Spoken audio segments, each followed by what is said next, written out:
Hello दोस्तों, वे trans नमस्कार। मैं दीवान सिंह।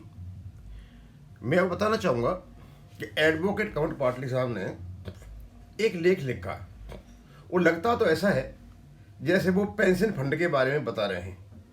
दरअसल वो पेंशन फंड के बारे में नहीं बता रहे हैं, वो ये बता रहे हैं, भैया जब तुम्हारे पास इतना पेंशन फंड है और लगातार इसमें वृद्धि हो रही है और 2010 के बाद इसमें कोई पेंशनर जुड़ेगा नहीं, जब ये 40-50 साल के बाद कोई पेंशनर बचेगा नहीं, तो ये जो फंड आपका रह जाएगा ये कहाँ जाएगा। बात तो वाजिब है, उसी का कैलकुलेशन करके बता रहे हैं वो कि तुम्हारे पास इतनी आमदनी हो रही है, इतना खर्चा हो रहा है, 2010 के पास एक क्लोज स्कीमें कोई रहेगी नहीं, तो उसमें फंड जाएगा कहाँ। क्यों गवर्नमेंट लेगी? हाँ, स्वाभाविक रूप से गवर्नमेंट लेगी, क्योंकि गवर्नमेंट का पैसा है, बैंकों का पैसा है। गवर्नमेंट पर एक ही बात है, सरकारी बैंक है। उसी के बारे में आज इन्होंने एक लेख लिखा और एक कैलकुलेशन दिया है, और अंत में ही वो ये कहना चाहते हैं, जब तुम्हारे पास इतना फंड पड़ा हुआ है तो ऐसा करो ना, क्या ये जो फंड पड़ा हुआ है पेंशन फंड, क्या ये आप देश के बजट में यानी सेंट्रल बजट में समाहित किया जा सकता है? अब वहाँ इसको अभी समाहित कर दो तो हमारी पेंशन का रास्ता खुल सकता है। अच्छा खासा फंड पड़ा हुआ है, जितना ये कंट्रीब्यूट कर रहे बैंकों से वहाँ से लेते रहो, हमारा पेंशन फंड का रास्ता खुल जाएगा। अच्छा खासा सुझाव है, क्योंकि अल्टीमेटली पैसा तो आप लोगों को ही देना है, बचेगा वो भी आपके पास जाएगा, हमको दोगे वो भी आपके पास जाएगा। तो चलो पढ़ लेते हैं क्या कहते हैं। कहते हैं, क्या सचमुच पेंशन अपडेशन क्या सच में बोझ है या केवल बहाना है? क्लोज स्कीम, मजबूत कोष और घटती देनदारी, तीन मतलब 2010 के बाद क्लोज हो जाएगी, कोष मजबूत रह जाएगा और देनदारी घटती चली जाएगी। लेखक कमल पाटनी। सार्वजनिक क्षेत्र के बैंकों की पेंशन अपडेशन मुद्दा वर्षों से लंबित है और वर्तमान में मामला सुप्रीम कोर्ट ऑफ इंडिया में विचाराधीन है। बैंकों की ओर से प्राय तर्क दिया जाता है कि पेंशन अपडेशन से भारी वित्तीय बोझ पड़ेगा और पेंशन कोष अस्थिर हो जाएगा, पर जब वास्तविक आंकड़ों का विश्लेषण किया जाता है तो तस्वीर बिल्कुल अलग दिखाई देती है। यानी ये क्या कहते हैं और तस्वीर क्या है उसका एक रूप रख रहे हैं। वो ये नहीं कह रहे हैं कि पेंशन अपडेशन के लिए फंड काफ़ी है, ये नहीं कह रहे हो। वो ये कह रहे हैं एक तस्वीर देखते हैं क्या है, इसका हिसाब किताब लगा के। पेंशन कोष की वास्तविक स्थिति, कुल पेंशन 4,28,00,000 करोड़, वार्षिक ब्याज 30,000 करोड़, वर्तमान वार्षिक व्यय 27,600 करोड़, वार्षिक अधिशेष 2400 करोड़।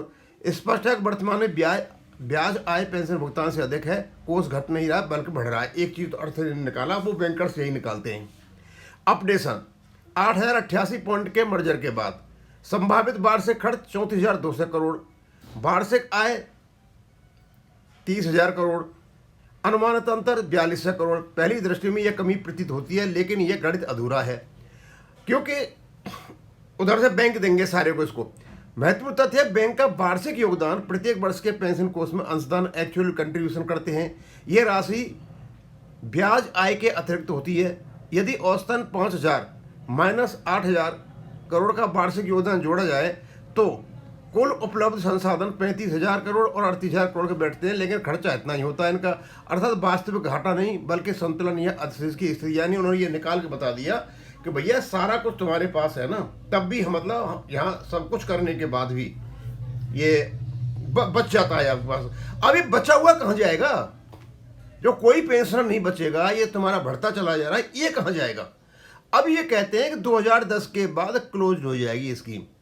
भाई 2010 से पहले पहले ओपीएस वाले, उसके बाद है यूपीएस या एनपीएस। अब उसमें तो कोई कंट्रीब्यूशन हो रहा ना, उनका पैसा यहाँ पे आ रहा है, पैसा उन्हीं का आ रहा है जो ओल्ड पेंशन स्कीम के हैं इसमें। अब ये कहते हैं, ये अत्यंत महत्वपूर्ण बिंदु है, 2010 के बाद इस योजना में कोई नया सदस्य नहीं जोड़ा जाएगा। इसका अर्थ है लाभार्थियों की संख्या हर वर्ष 3-4% घट रही है। एक बात, आयु बढ़ने पर 30% फैमिली पेंशन में परिवर्तन हो जाता है। भविष्य में कोई नई देनदारी नहीं होगी। यह योजना डिक्लाइनिंग लायबिलिटी मॉडल है, मतलब लायबिलिटी घटती चली रही है, इस प्रकार की मॉडल है इसका। अर्थात समय के साथ दायित्व कम होता जाएगा। 25-30 वर्ष बाद स्थिति 2035 और 2045 से भी अधिकांश वर्तमान पेंशन उच्च आयु वर्ग में होंगे, बिल्कुल आज के जो होंगे उसमें हो जाएंगे। 2045 के बाद मूल पेंशन बहुत कम रह जाएंगे, तब भुगतान भार अत्यंत सीमित होगा, कोष पर दबाव न्यूनतम रह जाएगा, संभव है अतिशेष रहेंगे। यह योजना अनंतकालिक नहीं है, ये सनसेट मॉडल है, यानी स्वाभाविक समाप्ति की ओर अग्रसर है। न्यायालय का महत्वपूर्ण निर्देश। माननीय सुप्रीम कोर्ट ने इंडियन बैंक एसोसिएशन को निर्देश दिया है कि 2008 से 2024 सेवानिवृत्त कर्मचारियों की वर्षवार तुलना तालिका प्रस्तुत करें। वास्तविक असमानता उजागर होगी। अपडेशन न होने से उत्पन्न अंतर स्पष्ट होगा। समान सेवा समान न्याय का सिद्धांत भी लागू होगा। फिर विरोध क्यों? यदि कोष मजबूत है, ब्याज पर्याप्त है, बैंक योगदान कर रहे हैं, योजना क्लोज्ड है, दायित्व घट रहा है, तो फिर अपडेशन को असहनीय बोझ क्यों बताया जा रहा है? वास्तविक प्रश्न संसाधनों की नहीं बल्कि प्राथमिकताओं और नीतियों की है। ये एक तो अर्थ निकाला। सामाजिक और नैतिक पक्ष। एक और दशकों तक सेवा देने वाले पेंशन, महंगाई से क्षीण होती वास्तविक आय, जीवन के अंतिम चरण में आर्थिक सुरक्षा, ये हमारी हालत है। विशाल कोष, स्थिर वित्तीय संरचना, घटती देनदारी, ये केवल आर्थिक गणित नहीं है बल्कि गर्मा और न्याय का प्रश्न है। सारा इनको ये निकालना था कि ये जो कुछ भी हमारे साथ हो रहा है गर्मा और न्याय का प्रश्न है, इसको संभाला जाए। आर्टिकल 21 का उल्लंघन हो रहा है। तुम्हारे पास सब कुछ है, तुम्हारे पास पैसा भी है, तुम्हारे पास फंड में भी पैसा पड़ा हुआ है, तुम्हारे पास देने की नीयत नहीं है, तुम्हारे पास रेगुलेशन भी है, तुम्हारा रेगुलेशन फंड की व्यवस्था भी करता है। और ये जितना ये फंड बना करके रखे हो, ये अंत में फंड जाएगा कहाँ? अब ये तो जैसे जैसे उम्र घटती जाएगी, अब इस समय जो आदमी 80-90 वर्ष का बैठा, बहुत कम होंगे, ज़्यादा होंगे ही नहीं, क्योंकि 85 के बाद तो इतना ही होगा, वह काफ़ी कुछ यह काफ़ी घटता चला जाएगा। जो साल निकलेगा वो घटते चले जाएंगे। निष्कर्ष, पेंशन कोष वित्तीय रूप से सक्षम है। अपडेशन के दीर्घकालिक संकट की आशंका अतिरंजित है। योजना क्लोज्ड है, भविष्य की जोखिम सीमित है। 25-30 वर्षों में दायित्व स्वाभाविक रूप से न्यूनतम हो जाएगा। वास्तविक मुद्दा समानता न्याय का है। अंतिम आदेश, पेंशन अपडेशन कोई अनुग्रह नहीं, ये सेवा के प्रतिफल का न्याय समायोजन है।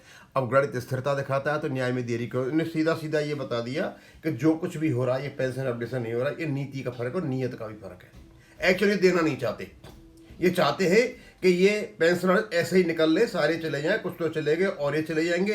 बाद में जो फंड जो बच जाएगा, अब बैंक मतलब सरकार जितना भी पैसा उसमें कैपिटल में दे के बैठी है, वो हमारे पेंशन अपडेशन में जो पैसा पड़ा है उससे क्लोज करना चाहते हैं। तो जितना भी इनने पास में दिया क्यों है कि जो बेईमान भाग गए, ले करके भाग गए, किसी ने पैसा नहीं चुकाया, किसी ने कुछ नहीं किया। अब उसकी पूर्ति किससे हो रही है? जो पेंशनर का पेंशन फंड पड़ा हुआ है ना, उससे हो रही है। ये बहुत बड़ी बात कह दी इन्होंने। मतलब ये सारा गणित लगा करके पाटनी जी ने यह कह दिया कि ये केवल और केवल ये बेईमानों के लिए जो इन्होंने पैसा लुटवाया है ना, कोई कहीं भाग गया, कोई कहीं भाग गया, कहीं भाग गया, और उनसे जो नुकसान हुआ है उस नुकसान की भरपाई बैंक और सरकार मतलब जो पेंशनर है उनके जो पेंशन का दायित्व है इनके ऊपर, उससे बचा करके करना चाहते हैं। इसलिए अपडेशन नहीं करना चाहते। अब इसको मैं यहीं खत्म करूंगा। थैंक यू, धन्यवाद।